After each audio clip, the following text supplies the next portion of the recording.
Hi friends, welcome to my channel. இன்னைக்கு இந்த வீடியோல வந்துட்டு இது பேசிக் டிசைன் தாங்க. பட் இதுல நான் ஒரு சின்ன டிப் தான் சொல்ல போறேன். இது என்னோட ஃப்ரெண்டோட பையனுக்காக தான் நான் இந்த பிரேஸ்லெட் செஞ்சிட்டு இருக்கேன். இது என்ன டிப்னா நம்ம பீட்ஸ் மொத்தம் கோத்துட்ட பிறகு நமக்கு எவ்வளவு வேணுமோ அவ்வளவு எலாஸ்டிக் ஸ்ட்ரிங்கை நம்ம கட் பண்ணிட்டு நாட் போட ஸ்டார்ட் பண்ணுவோம். பட் நான் அப்படி பண்ண மாட்டேன். அந்த எலாஸ்டிக் ஸ்ட்ரிங் அப்படியே கண்டினியூ வச்சுட்டு இன்னொரு சைடு நமக்கு இருக்கும் இல்லைங்களா, அந்த சைடு யூஸ் பண்ணி தான் நான் ஸ்ட்ராங் நாட் போட்டுடுவேன். நாட் போட்டு முடிச்சிட்ட பிறகு தான் நான் அந்த எலாஸ்டிக் ஸ்ட்ரிங்கையே கட் பண்ணுவேன். ஸோ இதில் என்ன பெனிஃபிட்னா, நம்ம நாட் போட்டு முடிச்சிட்ட பிறகு அந்த எலாஸ்டிக் ஸ்ட்ரிங்கை நம்ம கட் பண்ணோம்னா நம்மளுக்கு அந்த எலாஸ்டிக் ஸ்ட்ரிங் வேஸ்ட் ஆகாது. ஓகேங்களா?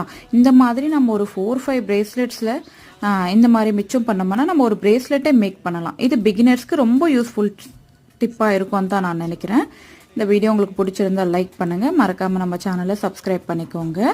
தேங்க்யூ ஃபார் வாட்சிங் ஃப்ரெண்ட்ஸ்.